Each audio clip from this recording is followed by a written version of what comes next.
Assalamualaikum warahmatullahi wabarakatuh. Innal hamdalillah wassalatu wassalamu ala Rasulillah wa ala alihi wa ashabihi wa mawalah. La haula wala quwata illa billah. Rabbi syrah li sadri wa yassir li amri wa hlul 'uqdatam min lisani yafqahu qawli. Amma ba'du. Pembahasan kali ini dalam pembahasan agama Islam adalah tentang sunnah-sunnah dalam sholat. Karena ketika kita melakukan sholat tidak mengerti sunnah-sunnah dalam sholat, maka sholatnya akan sangat ringkas dan sholatnya tidak sempurna. Sholat yang tidak sempurna akan mengurangi pahala-pahala yang dilakukan pada saat seseorang melakukan sholat.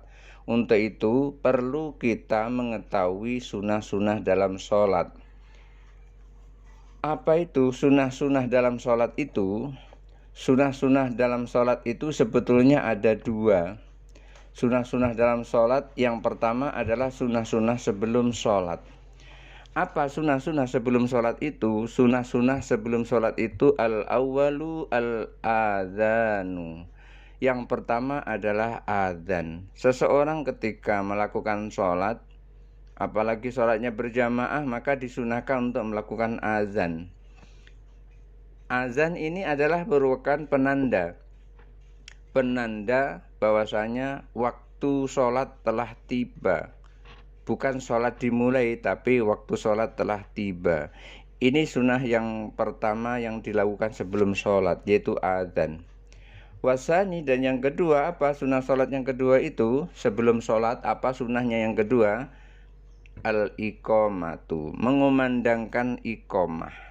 Ketika seseorang mengumandangkan iqamah, itu pertanda sholat berjamaah itu akan dimulai. Maka di dalam iqamah itu ada kalimat qad qamatis shalah, qad qamatis shalah. Maka tidak boleh seseorang sholat berjamaah azan langsung memulai sholat berjamaah sebelum dikumandangkan iqamah. Karenanya urutan-urutan sholat berjamaah itu sebelum dimulai adalah yang pertama mengumandangkan azan. Setelah mengumandangkan azan selesai dan pada saat muazin mengumandangkan azan, maka orang-orang yang mendengarkannya menjawab sesuai dengan jawaban yang ada di kalimat-kalimat azan itu, kecuali pada saat muadzin mengumandangkan hayya 'alas shalah, maka jawabnya adalah la haula wala quwata illa billahil aliyyil azim.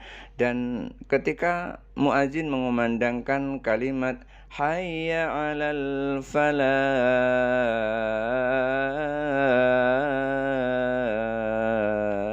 maka jawabannya adalah la haula wala quwata illa billahil aliyyil azim.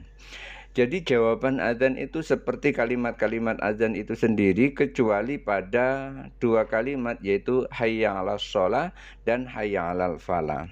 Kemudian setelah azan selesai dikumandangkan, muazin itu sendiri atau orang lain, bisa juga orang lain mengumandangkan iqamah untuk penanda sholat akan dimulai, sholat berjamaah.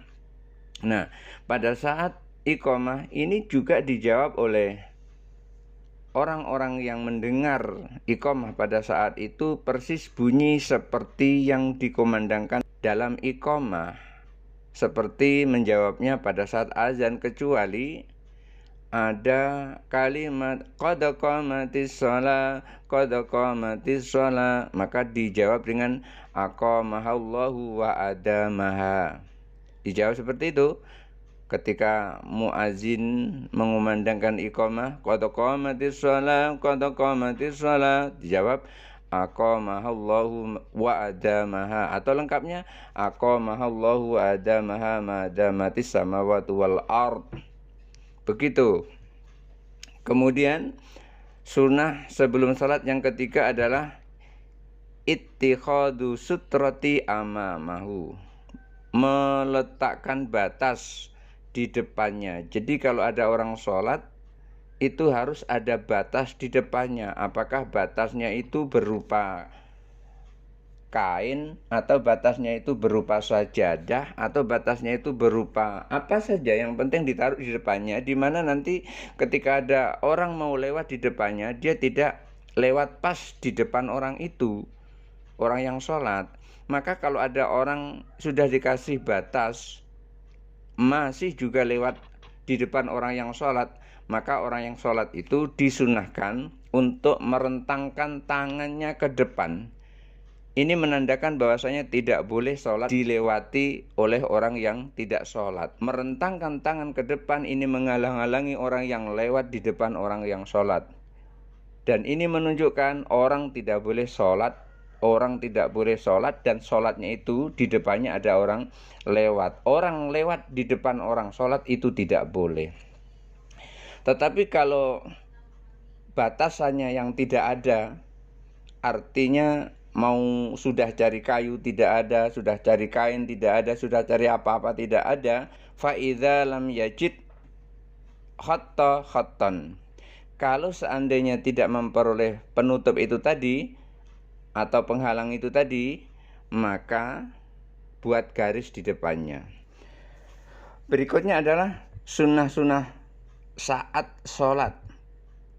Kalau sunnah-sunnah sebelum sholat sudah kita bahas, sekarang sunnah-sunnah saat sholat. Saat melakukan sholat itu apa yang kita lakukan? Sunnah-sunnah saat melakukan sholat itu ada dua juga. Yang pertama adalah sunnah ab'ad. Apa itu sunnah ab'ad? Sunnah ab'ad itu adalah kullu ma yajbaru tarkahu bisujudis sahwi fi akhiris sholati. Setiap yang memaksa seseorang untuk melakukan sujud sahwi di akhir sholat kalau ketinggalan. Jadi sunnah ab'ad itu adalah ketika ketinggalan, orang yang ketinggalan sunnah ab'ad harus menggantinya dengan sujud sahwi. Artinya harusnya ini adalah harus yang dikuatkan, harus diganti dengan sujud sahwi. Karena ketinggalan sunnah ab'adnya. Walaupun seandainya tidak diganti dengan sujud sahwi tetap sah juga, tetapi kesempurnaan sholatnya tidak sempurna. Apa di antara sunnah ab'ad yang ketika ketinggalan itu harus diganti dengan sujud sahwi? Al-awwalu, yang pertama at-tasyahudul awwalu, tasyahud awal. Jadi ketika seseorang tidak melakukan tasyahud awal, lupa pada rakaat kedua sholat maghrib, rakaat kedua sholat zuhur, rakaat kedua sholat asar, yang seperti itu harus diganti dengan sujud sahwi. Tasyahudnya ketinggalan, tetapi kalau ketinggalan tidak diganti juga sah sholatnya. Asani, yang kedua, as-salatu ala nabi akibat tasyahudil awali, mengucapkan sholawat kepada Nabi setelah membaca tasyahud awal. Maka setelah tasyahud awal itu dibaca, setelah akhir dari tasyahud awal, asyhadu an la ilaha illallah wa asyhadu anna muhammadar rasulullah, maka setelah itu baru membaca sholawat kepada Nabi. Allahumma salli ala sayyidina Muhammad wa ala ali sayyidina Muhammad. Baru tegak lagi itu kalau di tasyahud awalnya. Kalau tasyahud akhir ya bisa diteruskan. Asalis, yang ketiga, as-salatu ala alin nabi sallallahu alaihi wasallam ba'da tasyahudil akhiri. Sholawat kepada keluarga Nabi sallallahu alaihi wasallam setelah mengucapkan tasyahud akhir. Jadi setelah mengucapkan tasyahud akhir itu sholawat kepada keluarga Nabi Sallallahu Alaihi Wasallam. Itu juga sunnah ab'ad. Warrabi al-kunutu indal i'tidali minar rak'ati tsaniyati fi sholatil fajri. Yaitu kunut, membaca doa kunut setelah i'tidal pada rakaat yang kedua pada saat sholat subuh. Jadi kunut subuh itu termasuk sunnah ab'ad. Apa hanya sholat subuh saja yang disunahkan untuk kunut? Tidak sholat subuh saja. Indal i'tidali minal witri fin nisfisani fir Ramadan. Demikian juga pada saat sholat witir di pertengahan yang kedua bulan Ramadan, saat iktidal juga, itu juga disunahkan untuk membaca doa kunut.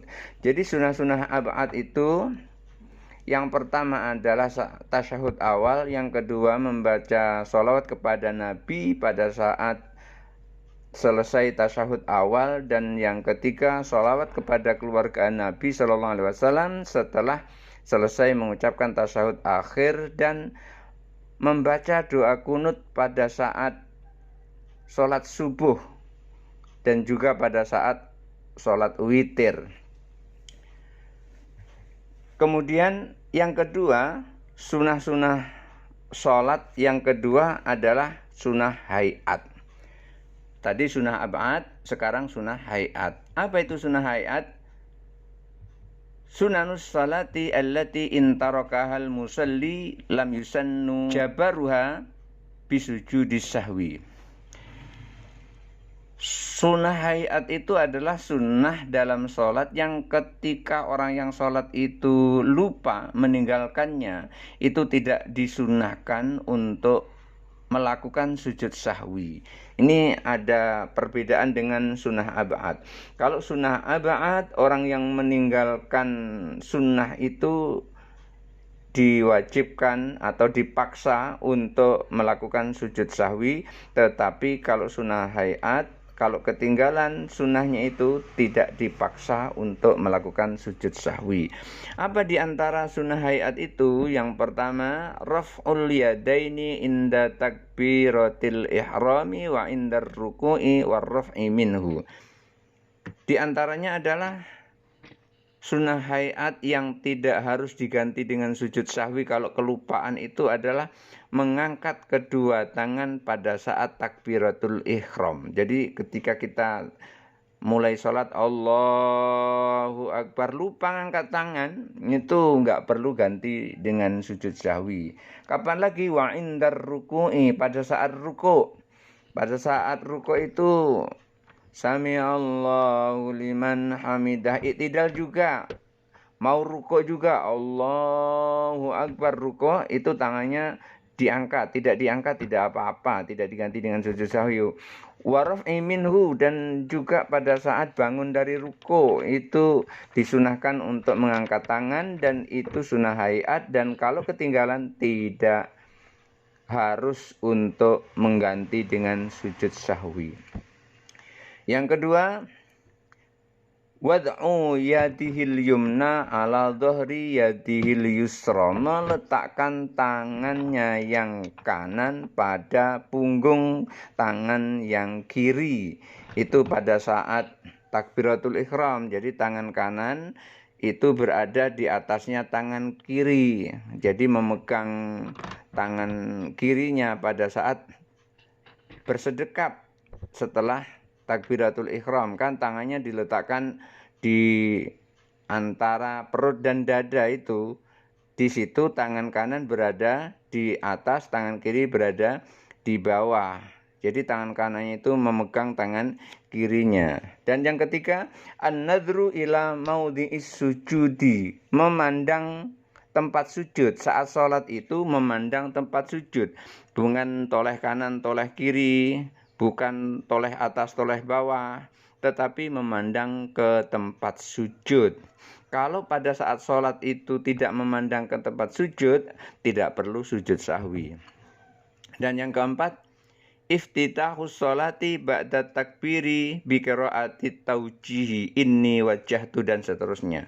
Membaca doa iftitah pada saat kita selesai takbiratul ihram. Allahu Akbar kabira walhamdulillahi katsira wa subhanallahi bukratan wa asila inni wajjahtu wajhiya lilladzi fatara samawati wal ard hanifan musliman wa ma ana minal musyrikin inna salati wa nusuki wa mahyaya wa mamati lillahi rabbil alamin la syarika lahu wa bidzalika umirtu wa ana minal muslimin. Itu namanya doa iftitah. Jadi kita disuruh doa iftitah setelah takbiratul ihram, tetapi kalau kelupaan tidak dilaksanakan, tidak perlu untuk melakukan sujud sahwi. Dan yang kelima, al-isti'adzatu ba'da taujihi, memohon pertolongan, ta'awud, membaca ta'awud setelah kita membaca taujih. Jadi inilah sunah-sunah hayat yang ketika ketinggalan tidak perlu untuk melakukan sujud sahwi. Dan sunnah hayat berikutnya yang keenam, yang ketika kelupaan itu tidak perlu melakukan sujud sahwi adalah al-jahru bil qiraati fi maudhi'ihi, mengeraskan bacaan sholat itu pada posisi bacaan yang keras. Apa pada posisi bacaan keras itu? Yaitu membaca surah Al-Fatihah, pun pula membaca surah-surah yang ada di dalam Al-Quran yang mudah. Faqra'u ma tayassara minkum minal Quran, bacalah dari Al-Quran yang paling mudah. Itu harus dikeraskan ketika sholat berjamaah, supaya makmum pada dengar semuanya. Tidak boleh baca surah Al-Fatihah sholat maghrib diem aja nggak dengar apa-apa. Sholat isya pun begitu. Oleh karena itu disunahkan mengeraskan bacaan pada posisi bacaan yang keras seperti surah Al-Fatihah dan ayat-ayat Al-Quran. Demikian juga wal isra'i fi maudhi'i, dan meringankan bacaan atau bacaannya pelan-pelan itu pada tempat bacaan yang pelan-pelan, seperti membaca tasyahud akhir, tasyahud awal, membaca doa iftitah. Itu disunahkan untuk pelan, tidak kuat-kuat. Enggak boleh Allahu Akbar kabira walhamdulillahi katsira wa subhanallahi bukratan wa asila. Enggak boleh keras-keras seperti itu, enggak boleh. Sunnah ayat yang berikutnya adalah at-ta'minu inda intiha'il fatihati, mengucapkan amin ketika selesai membaca surah Al-Fatihah. Jadi kita selesai membaca surah Al-Fatihah waladhdallin, kita disunahkan membaca amin. Saat berjamaah kita disunahkan membaca serempak dengan yang lainnya, dan imam pun juga disunahkan membaca amin juga seperti makmum yang lainnya. Dan ketika aminnya itu serempak dengan aminnya malaikat, maka dosa-dosanya akan berguguran pada saat sholat itu. Dan yang kedelapan, qiraatu syai'in minal qur'ani ba'dal fatihati, membaca surah Al-Quran salah satu atau semuanya setelah membaca surah Al-Fatihah. Jadi membaca ayat-ayat Al-Quran setelah membaca surah Al-Fatihah itu adalah termasuk sunnah hayat yang ketika ketinggalan tidak wajib melakukan sujud sahwi. Dan yang kesembilan, at-takbiru indal intiqali, mengucapkan takbir saat perpindahan dari satu gerakan ke gerakan lain. Umpamanya dari berdiri mau ruko, Allahu Akbar. Dari ruko mau iktidal, sami Allahu liman hamidah. Dari iktidal mau ke sujud, Allahu Akbar. Itu semuanya adalah sunnah. Dan yang ke-10, at-tasbihu indar ruku'i wasujudi, membaca tasbih pada saat ruku' dan sujud. Saat ruku' kita membaca Subhana rabbiyal azim wa bihamdi, subhana rabbiyal azim wa bihamdi 3 kali. Saat sujud, subhana rabbiyal a'la wa bihamdi, subhana rabbiyal a'la wa bihamdi, subhana rabbiyal a'la wa bihamdi. Itu sunnah. Kalau tidak dibaca itu tidak perlu diganti dengan sujud sahwi. Dan yang ke-11, wad'ul yadaini ala awwalil fakhidaini fi jalsatai tasyahudi, meletakkan kedua tangan di atas kedua paha pada saat kedua duduk tasyahud. Jadi pada saat duduk tahiyat, duduk tasyahud, duduk tahiyat itu at-tahiyyatul mubarakatuh shalawatu thayyibatullah. Pada saat itu tangan kanan berada di atas paha kanan, tangan kiri berada di atas paha kiri. Jangan lupa ujung jari itu sepanjang dengan ujung paha itu, jangan sampai melebihi atau sampai kurang dari situ. Yang bagusnya yang tepat seperti itu.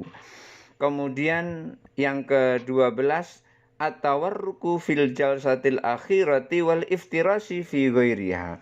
Duduk tawarruk pada saat duduk terakhir. Duduk tawarruk itu seperti apa?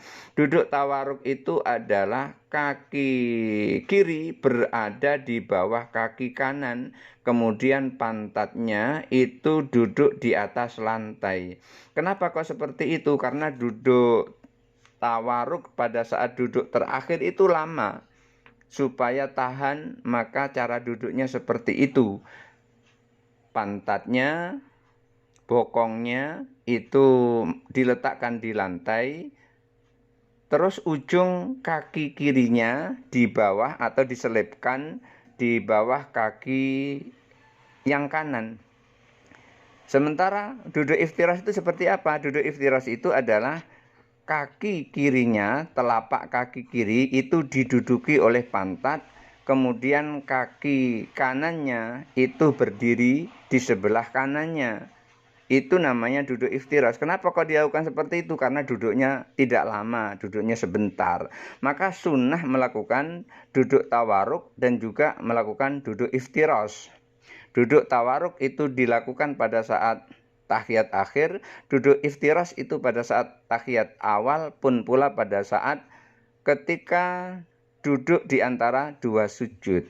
Dan yang ke-13, as-shalawatul ibrahimiyatu tsumma du'a ba'da tasyahudil akhir. Jadi yang ke-13 ini adalah melakukan sholawat kepada Nabi Ibrahim. Allahumma sholli ala Sayyidina Muhammad wa ala ali Sayyidina Muhammad kama shollaita ala Sayyidina Ibrahim wa ala ali Sayyidina Ibrahim. Itu namanya sholawat Ibrahimiyah. Kemudian doa setelah tasyahud akhir. Setelah tasyahud akhir itu doa, umpamanya setelah Innaka hamidum majid. Allahumma inni a'udzubika min adzabil qabri wa min adzabin nar wa min fitnatil mahyaya wa mamati wa min fitnati masihid dajjal. Yang seperti itu disunnahkan. Dan yang ke-14, at-taslimatus tsaniyatu, salam yang kedua. Setelah selesai itu kan terus assalamualaikum warahmatullahi. Ini hukumnya wajib. Ini termasuk rukun sholat. Tapi salam yang kedua, assalamualaikum warahmatullahi, itu sunnah hayat. Kalau ketinggalan tidak apa-apa. Yang wajib salam itu adalah salam yang pertama. Salam yang kedua sunnah hukumnya. Dan yang ke-15, iltizamul khusyuk fi syairi sholati, harus khusyuk dalam seluruh sholat. Kenapa kok harus khusyuk? Karena hanya sholat khusyuk itulah sholat yang nyambung kepada Allah. Lalu gimana kalau tidak khusyuk? Sah sholatnya asal salat dan rukunnya itu dipenuhi. Tapi kalau tidak khusyuk, maka pada saat itu bisa lari kemana-mana. Sholatnya tidak jujur. Kalau tidak khusyuk, kalau sholatnya tidak jujur, bagaimana mau terima oleh Allah? Badannya sholat tapi hatinya kemana-mana. Itu namanya orang sholat tapi tidak jujur. Oleh karena itu disunahkan khusyuk. Apa dalilnya kunut? Dalilul kunut, dalilnya kunut adalah Ruwiya Ahmad wa wirihi, yang diriwayatkan oleh Ahmad dan yang lainnya, an Anas radhiyallahu an, dari Anas radhiyallahu an, qala ma zala Rasulullah sallallahu alaihi wasallam yaknutu fi subhi hatta faraqat dunya. Rasulullah sallallahu alaihi wasallam itu selalu melakukan kunut. Setelah beliau itu melakukan kunut sampai meninggal dunia, sampai berpisah dari dunia, artinya sampai meninggal dunia. Rasulullah itu mulai melakukan kunut subuh, itu terus melakukan kunut sampai Rasulullah meninggal dunia. Nah, inilah yang perlu kita ketahui tentang sunnah-sunnah yang kita lakukan dalam sholat, baik sunnah sebelum sholat maupun sunnah pada saat sholat. Berikutnya adalah sunnah-sunnah setelah sholat. Lalu gimana sunnah-sunnah setelah sholat itu? Sunnah-sunnah setelah sholat itu adalah yang pertama al-istighfaru wa dzikru wa doa. Jadi melakukan istighfar, dzikir dan doa. Inilah setelah sholat kita tidak boleh langsung pergi. Setelah sholat kita disuruh zikir dulu, istighfar dulu, astaghfirullahaladzim 3 kali, alladzi la ilaha illa huwal hayyul qayyum wa atubu ilaihi, dan zikir-zikir yang lainnya, dan doa setelah selesai sholat. Apa dalilnya? Ruya Muslim anna Nabi sallallahu alaihi wasallam, diriwayatkan dari Imam Muslim bahwa Nabi sallallahu alaihi wasallam kana idza insarafa min salatihi, Rasulullah itu ketika selesai salatnya istaghfarallaha salatan. Rasulullah memohon ampun kepada Allah 3 kali. Wa qala Allahumma antas salam wa minkas salam tabarakta ya dzal jalali wal ikram. Pada saat kita melakukan zikir sudah salat itu, wala mani'a min raf'i sauti, tidak ada larangan untuk melakukan zikir itu dengan suara keras. Lil imami, untuk imam, idza arada ta'lim, apabila ingin mengajari kepada jamaah. Faqat ruwiyal Bukhari, ini dasarnya adalah riwayat dari Imam Bukhari dan Muslim juga, an Ibni Abbas, dari Ibni Abbas radhiyallahu anhuma, akhbaro, beliau memberikan tahu kepada kita, anna raf'a sauti bidzikri khina yang sarifun nasu minal maktubati kana ala hadin Nabi sallallahu alaihi wasallam, bahwa suara yang keras dalam berzikir setelah selesai sholat fardu itu ada pada zaman Nabi Muhammad sallallahu alaihi wasallam. Jadi kita berzikir keras di dalam zikir sesudah sholat itu tidak mengapa, karena di zaman Nabi sahabat-sahabat juga melakukannya. Sunnah-sunnah sholat yang berikutnya adalah sunnah setelah sholat itu adalah al-intiqalu lin-nafli min maudhi'i fardihi, pindah tempat dari sholat fardunya kalau mau sholat sunnah.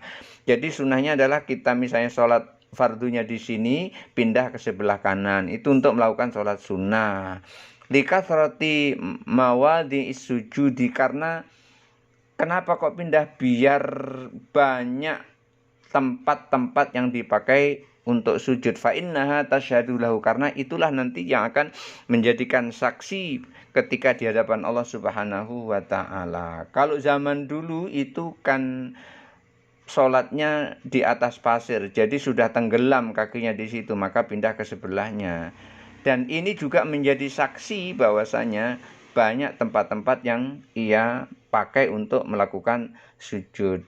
Dan sunnah-sunnah setelah sholat berikutnya adalah wa idza shallu fil masjidi, apabila mereka itu sholatnya di masjid, wa kana wara'ahum nisaun, dan di belakangnya itu adalah perempuan, fa innahu yasunnu lahum ayyam kusu fi amkanihim, maka disunahkan jangan keburu-buru pergi. Kalau lagi sholat di masjid di belakangnya banyak perempuan, maka jangan buru-buru pergi, duduklah di situ dulu hatta yang sorifna, sehingga para perempuan itu telah pergi dari tempatnya.